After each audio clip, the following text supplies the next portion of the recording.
प्रिय आत्मन, ओशो का संबोधि दिवस आप सभी को मुबारक हो।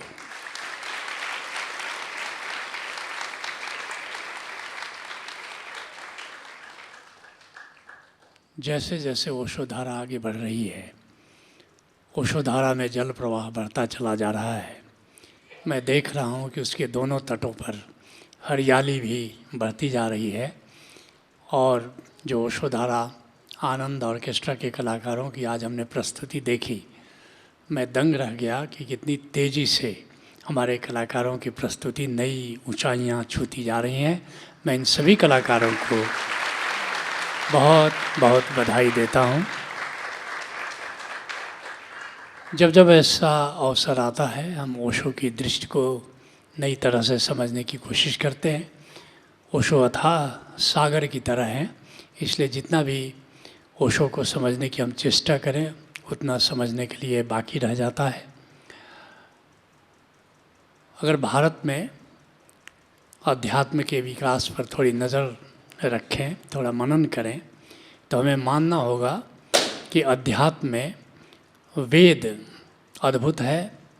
अध्यात्म की शुरुआत वेद से होती है, लेकिन वेद दूध की तरह है।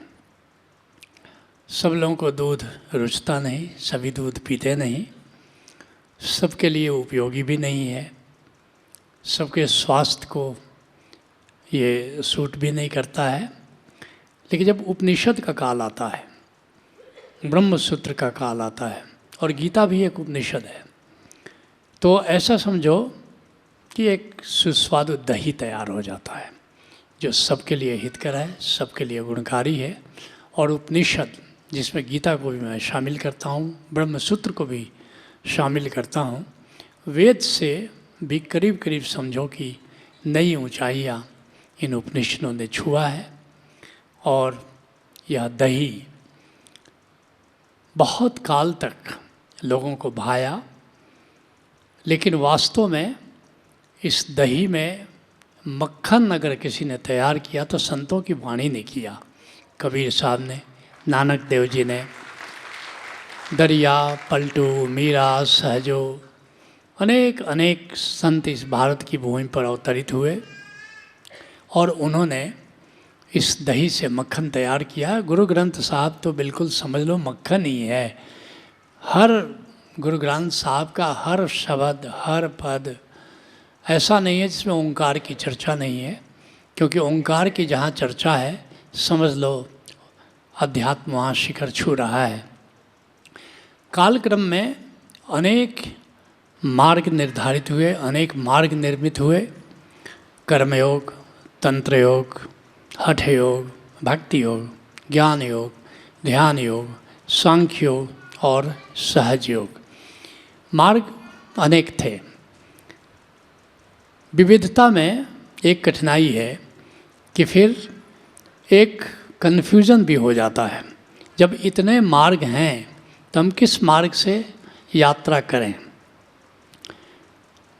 मक्खन खाएं तो कितना खाएं?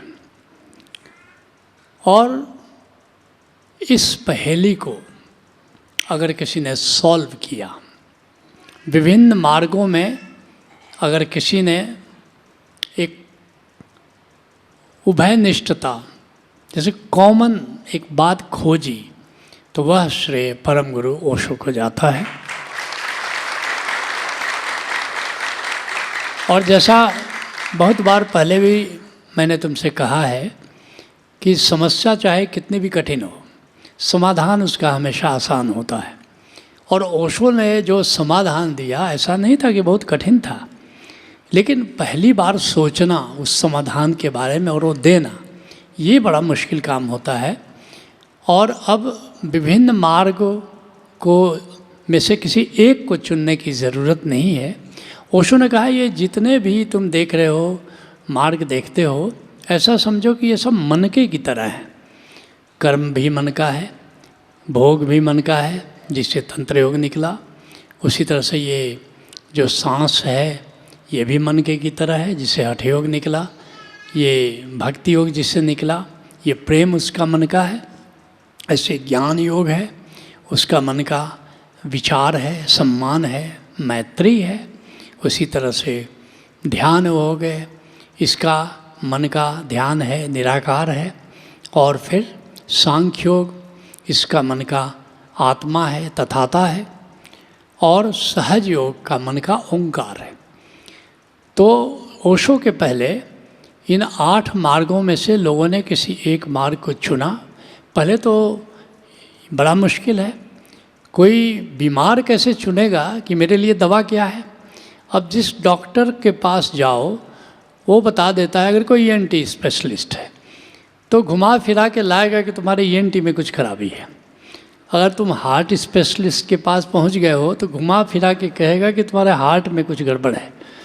अब लोग और भी एक मुसीबत में पड़ गए, क्योंकि जिस संत के पास गए वह संत जिस मार्ग का उसको प्रचारित कर रहा था या जिस मार्ग पर वो चल रहा था, अब उसी मार्ग को उसने कहा कि यही मार्ग तो श्रेष्ठतम है, यही मार्ग तुम्हारे लिए उपयुक्त है, जो मार्ग मेरे लिए उपयुक्त है वो तुम्हारे लिए उपयुक्त है। और इस तरह ये विभिन्न मार्गों में से किसी एक मार्ग के चुनाव में इतना भटकाव आया, इतना अटकाव आया कि बिल्कुल अध्यात्म जैसे जंगल में कोई व्यक्ति खो जाता है, ऐसे ही अध्यात्म के इस जंगल में साधक तो बिल्कुल खो ही गए। ऐसे समय में एक ऐसा समाधान लेकर के आया जो सारे मार्गों को जोड़ता है, एक चौराहा तैयार करता है। और उन्होंने कहा ये सारे मनकों को जोड़ने वाला जो धागा है, उस धागे का नाम साक्षी है। एक गजब का समाधान दिया। अगर तुम साक्षी को समझ लो तो समझने को कुछ बाकी नहीं रहता, और अगर साक्षी को तुमने नहीं समझा और सब कुछ समझा तो तुमने कुछ भी नहीं अध्यात्म का समझा। इसलिए जब मैं उनके अंग्रेजी प्रवचनों का CD देख रहा था तो मैंने देखा कि 5000 से ज़्यादा बार उन्होंने साक्षी को समझाया है, साक्षी के बारे में बताया है। और मैं समझता हूँ कि उनके हिंदी प्रवचनों का भी अगर CD-ROM तैयार किया जाए, और कभी तैयार हुआ था लेकिन अब वो उपलब्ध नहीं है, तो मैं समझता हूँ कि लगभग 5000 बार उन्होंने साक्षी को अपने हिंदी प्रवचनों में भी समझाया होगा। तो करीब करीब 10,000 बार वो साक्षी को समझा रहे हैं, तो साक्षी में कुछ बात होगी। और फिर कहते हैं कि फिर भी अगर साक्षी के बारे में कोई मुझसे पूछेगा तो मैं फिर से साक्षी को समझाना चाहूँगा। निश्चित ही साक्षी में कुछ बात होगी। और साक्षी क्या है, इसको भी, इस पर बड़ा भ्रम फैला। इसको माइंडफुलनेस के नाम से पश्चिम में प्रचारित किया गया, लेकिन माइंडफुलनेस को जो जिस तरह से पश्चिम में प्रचारित किया गया, उसका कुछ अर्थ ऐसा था कि किसी एक चीज़ पर कंसंट्रेशन करो। और मैं तुमसे कहता हूँ, कभी करके देखना, अगर तुम किसी एक चीज़ पर फोकस कर रहे हो तो वो बिल्कुल ब्रेन फैक्ट हो जाएगा, माइंडफुलनेस तो नहीं होगा। जब तुम चांद को देख रहे हो, कि तुम सूरज को देख रहे हो, कि ओशो की तस्वीर को देख रहे हो, और थोड़ी देर तुम देखते रहे और तुम समझोगे कि मैं कंसंट्रेट कर रहा हूँ। लेकिन धीरे धीरे बस कुछ तुम्हारी स्थिति ऐसी हो जाएगी कि बिल्कुल अनअवेयरनेस, एक टोटल अनअवेयरनेस का जन्म होगा।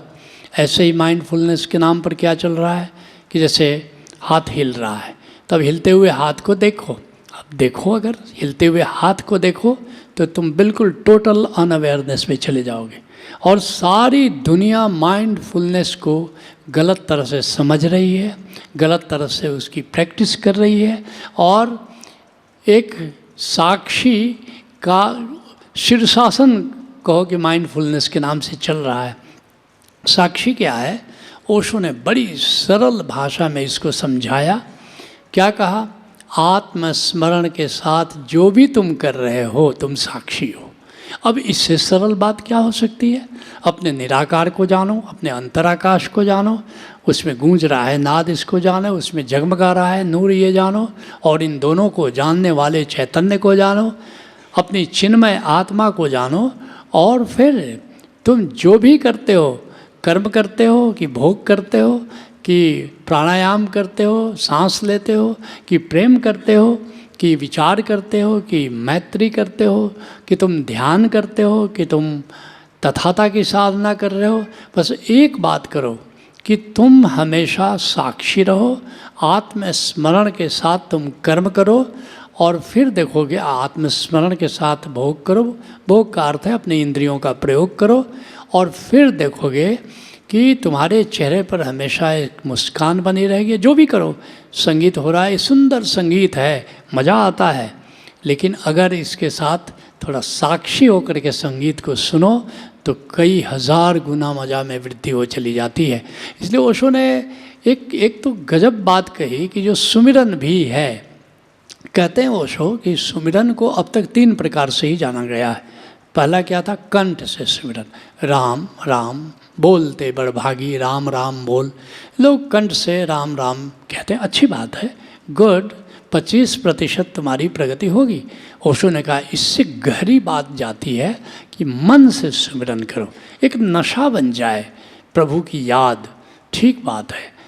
और 25% और भी जुड़ गया गहराई में, तुम 50% तुम्हारा विकास हुआ सुमिरन की दिशा में।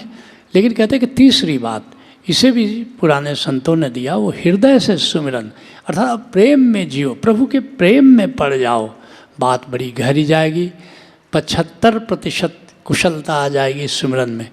लेकिन ओशो ने एक नया आयाम जोड़ा। ये ओशो की मौलिक देन है कि साक्षी रहकर सुमिरन करो, अर्थात सुमिरन करो, प्रभु की याद करो, लेकिन अपनी आत्मा का स्मरण बनाए रखो।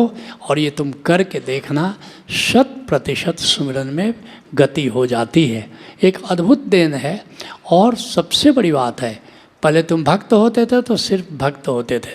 संसार जो है, ये जो सृष्टि है, याद रखना ये चुनौती पर आधारित है, सबके लिए चुनौती है, चाहे वो भक्त हो कि ज्ञानी हो कि कर्मयोगी हो, ऐसा कोई भी नहीं है। और केवल मनुष्य योनि नहीं, पशु योनि भी इस चुनौती को, उसको मुकाबला करना है। और मैं तुमसे कहना चाहूँगा कि अगर तुम साक्षी हो तो दुनिया की किसी भी चुनौती का तुम मुकाबला कर सकते हो। तो इसके लिए बस ऐसा नहीं कि भक्त हो गए, अब भक्त तो ज़मीन से कट गया, और सामान्य सी चुनौती आती है तो हे प्रभु बचाओ, त्राहि माम। लेकिन अगर तुम साक्षी हो तो दुनिया की बड़ी से बड़ी चुनौती तुमको डिगा नहीं सकती, और तुम संसार में भी जीने लायक हो जाते हो, और ज्ञान में भी, भक्ति में भी। और इस तरह जो ओशो कहते हैं, एक नए मनुष्य की परिकल्पना, जिसका पाँव तो ज़मीन पर हो लेकिन सिर उसका आकाश में हो, जो वृक्ष की तरह हो, जिसकी जड़ें तो आत्मा की गहराई में जाएं, और उसका जो उसकी डालियां हैं, उसके पत्ते हैं, उसके फूल हैं, उसके फल हैं, वे आकाश को छुएं। ऐसे नए मनुष्य की कल्पना जो साक्षी पर आधारित है, इसके प्रवर्तक हैं ओशो। हरि ओम तत्सत।